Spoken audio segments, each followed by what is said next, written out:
Hello, Michael Bull here with America's Commercial Real Estate Show.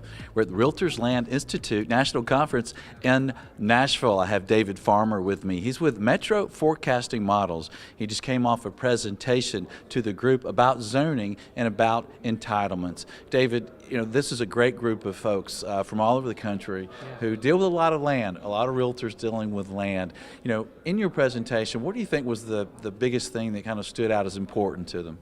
Well, I really think it's the issue of highest and best use. You know, Michael, highest and best use changes over time. And it's a common misconception out there that if I get an appraiser or someone to tell me the highest and best use today, that's the same one that's going to be 15 or 20 years from now. And that sometimes is not the case. Yeah, I mean, sometimes it can happen pretty fast. I think you gave an example of blockbusters, like one day they're all over the place, the next day they're just gone, right? Right. So yeah, 15 or 20 years ago, maybe highest and best use was a blockbuster video on a corner site. But today, because the technology has changed, they're no longer. Now there are new uses that are the highest and best use, and it pays to be aware of that and make use of it to benefit your client. Right.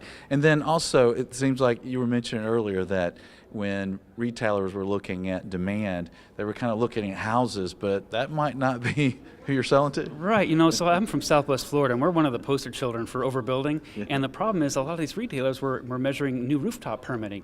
And the problem is they found out that rooftops don't buy anything. It's the people inside them that buy something, Michael. So we want to make sure there are enough people there. Yeah. People are always the demand drivers.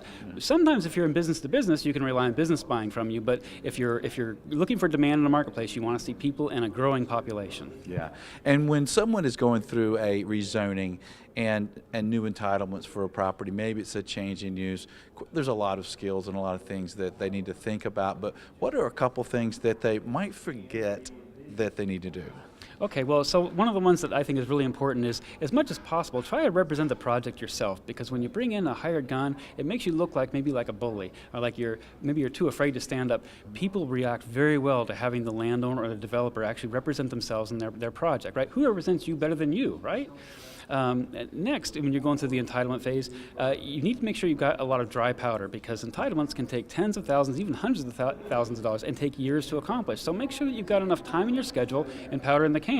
Now, if you don't, that's okay, but you can market the project for a future developer to do that process, and they can take the risk of it. Yeah, that's a good point. And another point I think that was well made in your presentation was when you're talking about land contracts, there needs to be a certain date in there, right? Yeah. It's not the Saturday night date. No, it's the closing date. I wound up losing a project because we didn't have an outside closing date in it. So I highly recommend, at your own peril, to have a closing date in there. It could be 10 years out, but make sure you have a closing date in the process and not contingent upon some action or some milestone like when I get the zoning or when this happens.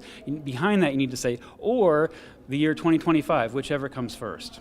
Right, and that may seem common, but there's a lot of contracts for land where you're not closing until a certain zoning or a certain entitlement, certain permits are done, and if they take a very long time, one, the seller may be upset it's taking too long, but also the contract might not be enforceable because there's not a closing date, right? Correct. So the example I gave in the presentation was that we worked on a piece of property for 4 years, and then we went to the closing table, and they said, no, we're not going to close with you because you took too long in the process, and they challenged the purchase contract, and actually they won in arbitration, and I was no longer able to purchase that property, and they sold it to someone else. Oh, and that's terrible. So what about forecasting demand, highest and best use, and demand for a property, because it seems like things change pretty quickly as you mentioned. What are some tips for trying to figure out demand for certain uses? Well, first of all, back to you want to make sure we're not measuring rooftops, but actually measuring people, and you want to make sure they're within a proximity, because if we're trying to figure out like the demand for a Rolex dealership,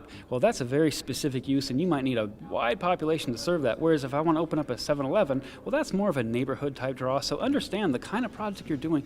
What's the population that's needed to support that?